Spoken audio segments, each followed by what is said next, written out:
Fala pessoal, tudo bem? Aqui quem está falando é o professor Renato e na aula de hoje nós vamos continuar falando um pouquinho sobre geografia da população, mais especificamente sobre os movimentos populacionais e migrações, que são extremamente importantes para a gente compreender, a dinâmica populacional, principalmente no atual cenário de mundo globalizado. Porque a gente sabe que a população, desde o momento em que ela se estabelece no lugar, ela é extremamente volante, ou seja, ela fica transitando, em grande quantidade. Isso faz com que as trocas culturais aconteçam, que o desenvolvimento de novas questões associadas ali a relações entre esses grupos aconteçam. Então nós vamos ter empates políticos, empates étnicos e culturais, associados a esse fato. Então, para a gente poder entender, uma coisa importante é que os movimentos populacionais, ou chamadas também de migrações, remontam desde a pré-história. Os seres humanos estão sempre à procura de lugares que ofereçam as melhores condições de vida, para que eles ali se estabeleçam. Então, apesar de hoje em dia nós termos diversos fatores que se associam a esse processo, eles acontecem desde a pré-história. Então, quais são os fatores que contribuem, para esses movimentos populacionais ou para a migração? Então nós temos ali questões políticos, conflitos religiosos, conflitos étnicos e raciais, questões naturais, questões econômicas, e é importante a gente lembrar que os fatores econômicos são, sem dúvida, hoje em dia, os mais predominantes. E aí dentro dos políticos nós podemos falar de perseguições, de ascensões de grupos, que são contrários uns aos outros e que acabam expulsando aqueles que são minoria, ou forçando a saída deles para algum lugar. Conflitos religiosos muito comuns, no momento de guerras, principalmente ali que a gente pode ver hoje no Oriente Médio, em partes da Ásia e até mesmo em países ali do continente africano. Conflitos étnicos e raciais, que também são muito comuns, associados a esses conflitos religiosos também. Questões naturais, como desastres naturais, como aconteceu, por exemplo, no Haiti, e aí o que provocou uma grande massa migratória, ou um vulcão, ou até mesmo um período de estiagem que gera uma seca e acaba forçando a migração, como acontece inclusive dentro do nosso país. E, obviamente, os mais comuns de todos são as questões econômicas e sociais, associadas ali à busca por melhores condições de vida, à busca por melhores empregos, entre outras questões. Só que quando a gente fala de migração ou de movimentos populacionais, tem que sempre lembrar que toda a migração está pautada pela somatória de fatores que são atrativos e repulsivos. E a gente precisa entender o que são cada um deles. Quando a gente fala de fatores atrativos e repulsivos, nós estamos falando aí de questões estruturais que impedem ou dificultam a vida plena das pessoas, como, por exemplo, a saúde, a educação, o emprego, a qualidade de vida. Aqueles que acontecem constantemente, ou aqueles conjunturais que estão acontecendo em um determinado momento, mas que não são a via de regra, como, por exemplo, uma guerra, uma catástrofe ambiental, uma crise econômica, uma crise política. Então, atrativo é tudo aquilo que te atrai no lugar para onde você vai, então que te fortalece e te orienta na escolha para onde você quer ir. Às vezes você não tem muita saída, você escolhe qualquer lugar, mas às vezes você pode escolher. E repulsivo é aquilo que te impede, o que te faz sair. Então, por exemplo, sempre que uma pessoa, uma família, vai migrar de um lugar para o outro, ela tem ao mesmo tempo aquilo que expulsa ela, e aí pode ser questões de saúde, educação, emprego, qualidade de vida, ou até mesmo questões conjunturais do momento. E ao mesmo tempo, quando ela vai decidir para onde ela vai decidir por alguma outra questão, ou seja, um fator que seja atrativo, que pode ser muitas vezes a língua, que pode ser às vezes a cultura próxima, daquele lugar para onde eu vou, da minha cultura local, ou até mesmo uma questão econômica, puramente econômica. Eu vou para um lugar completamente diferente, mas que eu tenho uma condição, uma expectativa de melhorar a minha vida. Então esses fatores se somam, sempre se somam. Então, por exemplo, entre os fluxos migratórios, a gente pode ver aí que 37% aproximadamente tem como origem os países em desenvolvimento com destino para os países desenvolvidos. Então nós temos um padrão aí, dos países em desenvolvimento para os países desenvolvidos, que representam ali quase que 97% desse tipo de migração. Ou você sai de um país em desenvolvimento para um país desenvolvido, ou de um país em desenvolvimento para outro, ou para um país desenvolvido para outro. Mas é muito incomum, por exemplo, a gente ver o processo inverso. Somente 3% dos fluxos migratórios se relacionam a pessoas que vão de países desenvolvidos para países em desenvolvimento. Então nós temos um padrão que é sempre a busca por melhorias. Geralmente, quem sai, né, de um país para o outro busca ir para um lugar melhor. Afinal de contas, todos têm a expectativa de que sua vida melhore a partir daquilo. Porque se você não tem a expectativa de que sua vida melhore, dificilmente você vai sair. Né? Então você pretende ficar porque ali você já está estabelecido. Porque a gente sabe que uma migração é um processo muito trabalhoso, muito custoso, porque você precisa estabelecer a sua vida do zero. A vida, então, você geralmente vai com um pouco grupo familiar, talvez com uma nova língua, uma nova cultura, um novo lugar, uma nova ambientação, um novo clima. Todos os fatores, né, são extremamente dificultosos. Então, quando a gente fala de imigração, é sempre importante a gente lembrar que existe uma diferenciação que é comum entre o que é um imigrante e o que é um emigrante.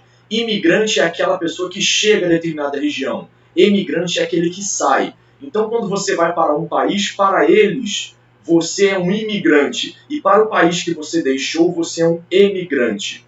Então, fatores diversos provocam, né, a saída ou a chegada de pessoas em determinadas áreas. No entanto, a gente precisa ressaltar que existem áreas que atraem mais pessoas e áreas que expelem mais pessoas, que acabam expulsando mais pessoas. Nós chamamos essas áreas de atração, né, as regiões mais ricas, os países desenvolvidos, de ecúmena, enquanto as que expulsam de anecúmena. Então, que são áreas que expulsam. Mas geralmente a gente tem esse padrão, a gente chama, né, e classifica geralmente pela relação de desenvolvimento, que também fica mais fácil da gente entender e compreender. Afinal de contas, a gente já conecta isso com os fatores que são atrativos e repulsivos.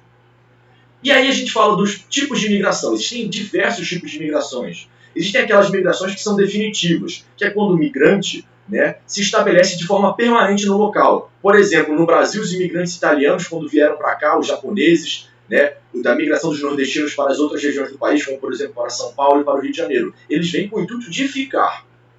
Já existem também aquelas migrações que são temporárias, quando o migrante se desloca por um determinado tempo, né? Pode ser um tempo em relação a anos, a estações do ano, entre outras questões. É quando o trabalhador se desloca para um local para trabalhar, realizar alguma coisa de lazer, né? O turismo, por exemplo, é uma migração temporária, entre outras questões. É quando você vai, mas você pretende voltar e sabe geralmente quando vai voltar.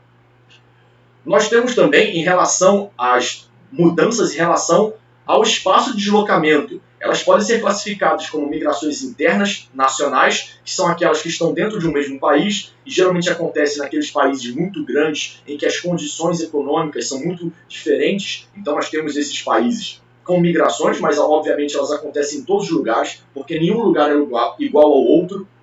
Então essas migrações são chamadas de interregionais, são quando feitas de uma região para outra. Já as migrações internas, feitas dentro de uma mesma região, são chamadas de intrarregionais. Então, isso varia, né, de acordo com a nomenclatura e a forma como esses países, essas regiões, se dividem. Então, por exemplo, da região sudeste para a região sudeste, a gente chamaria de intrarregional, mas do nordeste para o sudeste de interregional, por exemplo.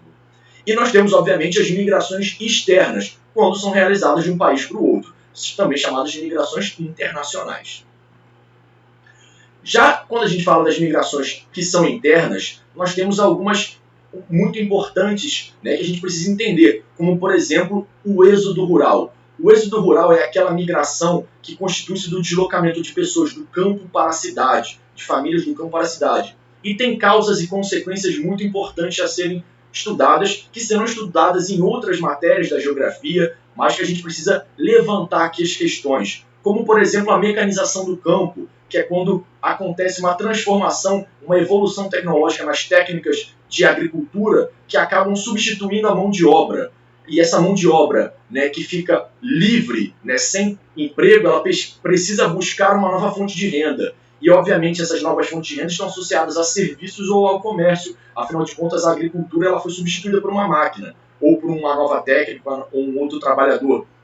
Então, essas pessoas acabam indo para as grandes cidades, né? Outra forma que pode potencializar isso são os conflitos agrários, muito comuns ali quando há um crescimento, né, de uma especulação fundiária, uma especulação pelas terras. As terras começam a ficar caras porque estão dando muito dinheiro, e aí as pessoas que têm as menores porções de terra acabam sendo forçadas politicamente a venderem as suas terras, e aí quando elas vendem suas terras, elas perdem seu sustento e precisam buscar o sustento em outra região.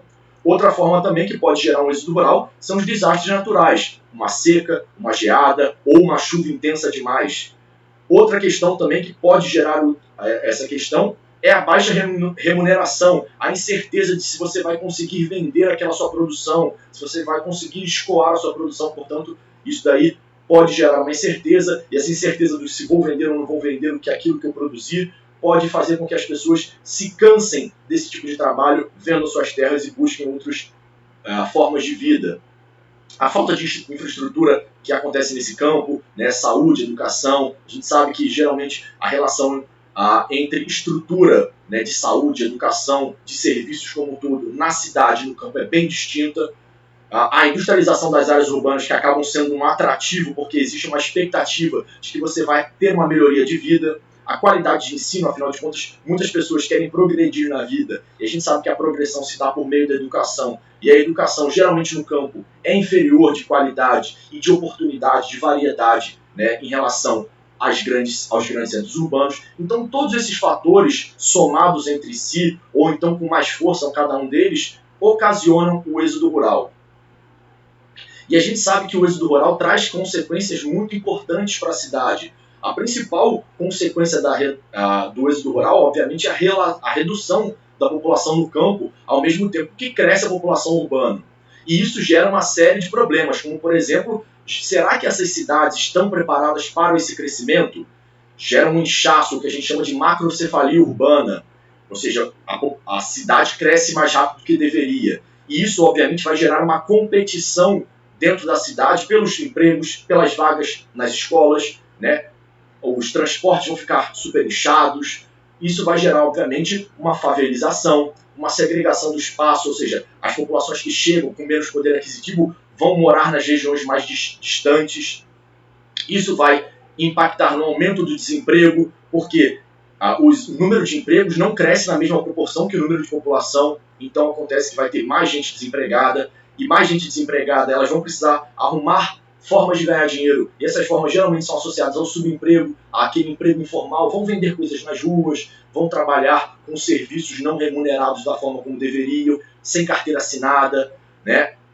Entre outras coisas, como, por exemplo, o aumento, né, da marginalização. E quando eu falo marginalização, são pessoas vivendo à margem da sociedade, não na criminalidade. A margem da sociedade são aquelas pessoas que vivem sem as condições mínimas de que todos deveriam viver, ou seja, sem acesso à educação, sem acesso à saúde, ou seja, às margens do que deveria ser.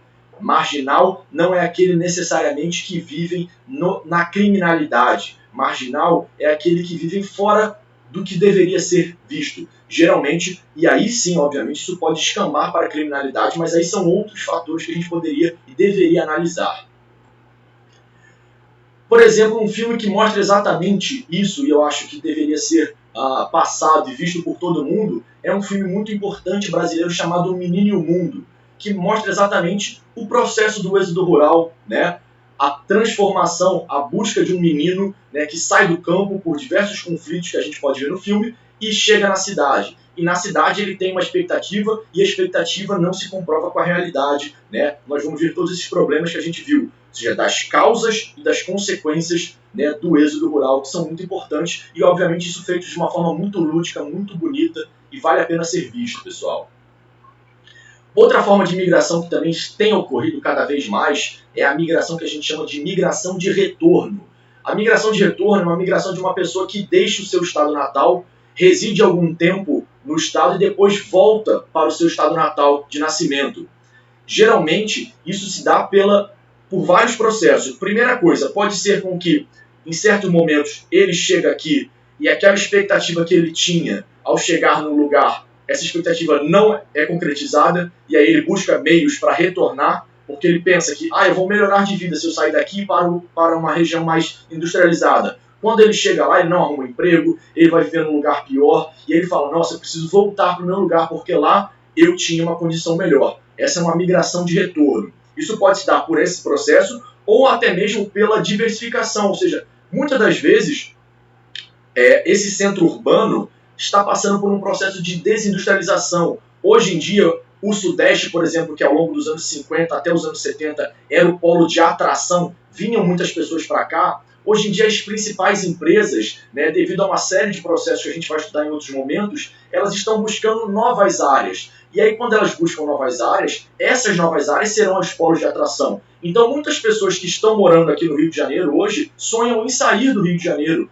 Muitas pessoas que moram em São Paulo sonham em sair de São Paulo. E muitas delas são imigrantes vindos de outros lugares. Então, eles vêm para cá, ficam 10, 15, 20 anos, e aí eles veem que, nossa, aqui está cheio demais, eu preciso voltar para outro lugar, ou ir para outro lugar, voltar para o meu lugar, ou ir para um novo lugar. Ou seja, nós temos essa migração que é o contrafluxo. A gente pode ver aqui, nessas duas imagens, como é que o fluxo era muito centralizado aqui no Sudeste, e hoje em dia nós temos um fluxo mais disperso por todo o Brasil. Por quê? Nós temos outras áreas crescendo no Brasil, como, por exemplo, o Centro-Oeste com o agronegócio, o Nordeste com uma série de investimentos importantes, entre outras regiões, ao mesmo tempo que o Sudeste vai ficando cada vez mais cheio e a vida cada vez mais caótica, o que faz com que muitas pessoas queiram sair dessa vida. Outro tipo de migração que nós temos são as migrações sazonais ou transumâncias, que estão associadas a um período de pêndulo, de vai e volta, associado, por exemplo, às épocas das colheitas, às épocas mais associadas ali a um trabalho específico. É muito comum, por exemplo, nas regiões Nordeste, onde muitas pessoas saem de um lugar para o outro para trabalhar na colheita e depois daqueles 3 ou 4 meses de trabalho retornam para as suas casas e ali vão trabalhar na sua terrinha. É muito comum isso, Eles vão para trabalhar durante somente um período, associado à colheita. Isso acontece muito nas regiões de agricultura do Brasil, como por exemplo no Centro-Oeste, nas regiões do interior do Brasil, e é muito caracterizada por aqueles trabalhadores que nós chamamos dos boias frias, que são essas pessoas que geralmente não estão ali, não vão ficar ali, mas estão trabalhando somente na colheita, como por exemplo da cana, entre outras questões. Outras migrações que nós temos já dentro principalmente das áreas metropolitanas são as migrações diárias ou pendulares. Isso se dá principalmente nos grandes metrópoles mundiais, que são aqueles deslocamentos diários de milhões de trabalhadores que moram em regiões afastadas do grande centro, mas que todos os dias de manhã vêm para cá e à noite voltam. Vêm para trabalhar, para estudar e à noite voltam. Isso, em grande escala, acaba se tornando um que a gente chama de migração pendular. A gente pode ver isso nos grandes centros urbanos, através das grandes estradas, através dos transportes públicos, Ou seja, a gente vê os transportes públicos, os trens, os metrôs e os também ônibus que chegam na cidade grande de manhã muito cheios, aqueles que chegam, e à noite aqueles que saem muito cheios. A gente chama de fluxo, o fluxo de chegada pela manhã e o fluxo de saída pela noite. Isso é uma característica das migrações diárias ou pendulares. E aí, quando a gente fala de migrações externas, aquelas que a gente fala de internacionais, nós podemos falar ali das grandes do período colonial, como por exemplo, houve grandes migrações em grandes escalas, como por exemplo do caso dos italianos, do caso dos japoneses que vieram para o Brasil, do caso dos colonos de origem germânica que vieram para o sul do Brasil, mas também nós temos migrações que são forçadas, como por exemplo o caso dos escravos, africanos por toda a América, que vieram de forma forçada. Então nós temos migrações externas espontâneas no caso, desses primeiros que nós falamos, e forçadas. E nós temos um outro tipo de migração, que aí é uma característica, e um tipo especial de migração, que são os refugiados. Refugiado é uma migração temporária e específica, que pega toda pessoa que, em razão de temores associados à sua raça, à religião, sua nacionalidade, à sua vida, à preservação de sua vida, foge do seu país por causa desses temores. E não pode regressar de forma nenhuma, porque se regressar, sua vida estará em perigo, Então, ela é obrigada a sair, ou seja, é uma migração forçada ao mesmo tempo, Mas, obviamente, ninguém toma ela e carrega ela. Ela é forçada pela conjuntura, pelo que aconteceu a sair. né? Mas obviamente ela busca o refúgio, é uma característica, ela não é um imigrante, porque ela provavelmente não vai poder trabalhar naquele lugar, ela vai ter uma característica e uma nomenclatura especial, ela é uma refugiada, ela vai ficar nesse país até que a situação no seu país de origem volte ao normal para que ela possa voltar. Obviamente, muitos refugiados podem depois se declarar imigrantes e tentar se tornar imigrantes para que possam trabalhar. Isso também é muito comum. Outro tipo de imigração que nós temos ali é o que a gente chama de desterritorialização, que é basicamente quando as populações são expulsas de seus territórios. É uma espécie, ou que seus territórios são tomados, né, por outros grupos, outras nações, e elas vão ficando cada vez mais oprimidas num território diferente. Isso acontece, por exemplo, no caso de Palestina e Israel, como a gente pode ver aqui no mapa. Acontece também no caso brasileiro, entre indígenas e o agronegócio, com os quilombolas, aconteceu com os sírios, né, e o Estado Islâmico. Acontece também em relação às favelas e o Estado, que, por exemplo, quando o governo vai lá e derruba as favelas, derruba algum tipo de população e coloca eles em outro lugar porque pretende fazer uma obra ali. Então, é quando as populações inteiras ou grupos populacionais são expulsos dos seus territórios, né? Isso acontece em vários lugares, e aí eles ficam dispersos em outras regiões ou são mandados para outras regiões de forma forçada. Isso pode se dar em países, isso pode se dar dentro de estados, dentro de cidades, como por exemplo no Rio de Janeiro acontece muito no caso das favelas desapropriadas, como a gente diz assim.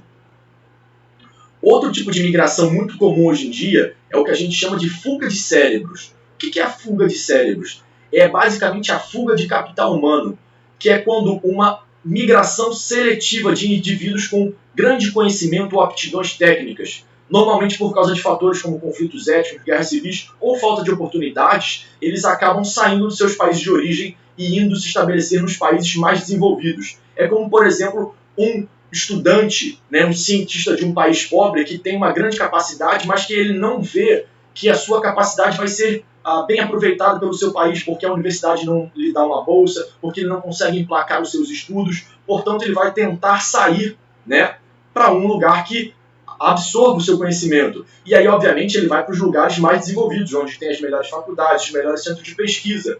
E o que acontece, e isso é muito ruim, é que aquele cara, né, por exemplo, um brasileiro, que tinha uma grande ideia, essa ideia que poderia ter sido desenvolvida no Brasil, mas não teve condições de ser desenvolvida aqui por questões econômicas, sociais, políticas, etc., vai ser desenvolvida provavelmente num outro país.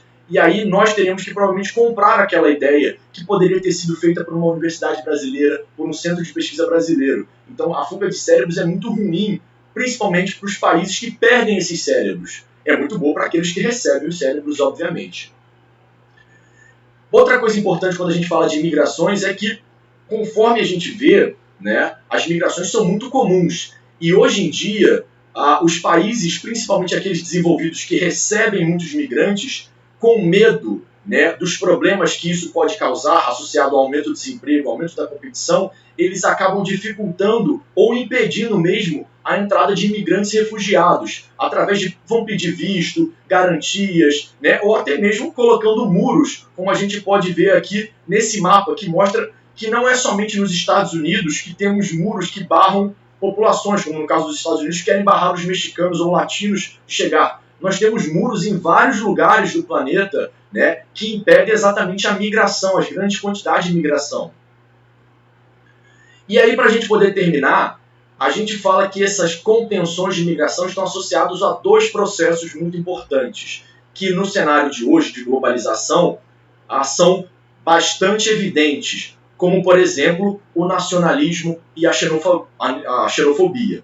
O nacionalismo, basicamente, é quando um sentimento de pertencimento a uma cultura, a uma região, a uma língua, a um povo, né, ou até mesmo a uma raça, está além do normal. E isso cria uma hierarquização cultural, ou seja, a minha cultura é melhor do que a sua, a minha cultura, a minha religião é melhor do que a outra. E isso, no momento de crise econômica, no momento de competição entre grupos, acaba se tornando um tema de união popular, ou seja, Nós, que temos uma cultura X, somos contra a entrada daqueles que têm uma cultura Y, porque eles vão fazer e vão modificar a nossa cultura, que eles vão virar, né, o nosso país de cabeça para baixo, que eles vão tomar nossos empregos, entre outras questões. Então acaba se tornando uma espécie de nacionalismo, o que é muito perigoso, porque isso pode descambar para certos preconceitos e até mesmo práticas que a gente já conhece, né, já aconteceram na história e que são muito danosas ao conjunto e ao convívio da sociedade como um todo.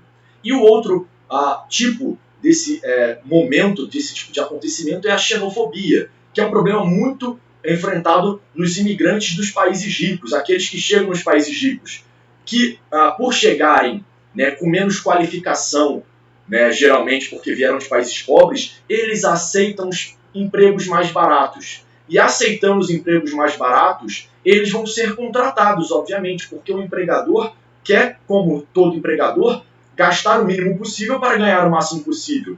Então, eles muitas das vezes conseguem empregos enquanto a população local, às vezes, fica desempregada. E, obviamente, a população local vai se revoltar pelo fato de imigrantes terem emprego e eu que sou daqui não ter emprego, não tenho emprego, estou desempregado. Então, ele vai se voltar contra o imigrante e não contra a conjuntura, né, por exemplo, do emprego, né, do capitalismo que emprega os mais baratos sempre. Ele vai se tornar, obviamente, juntar contra o mais fraco, aquele que veio de fora.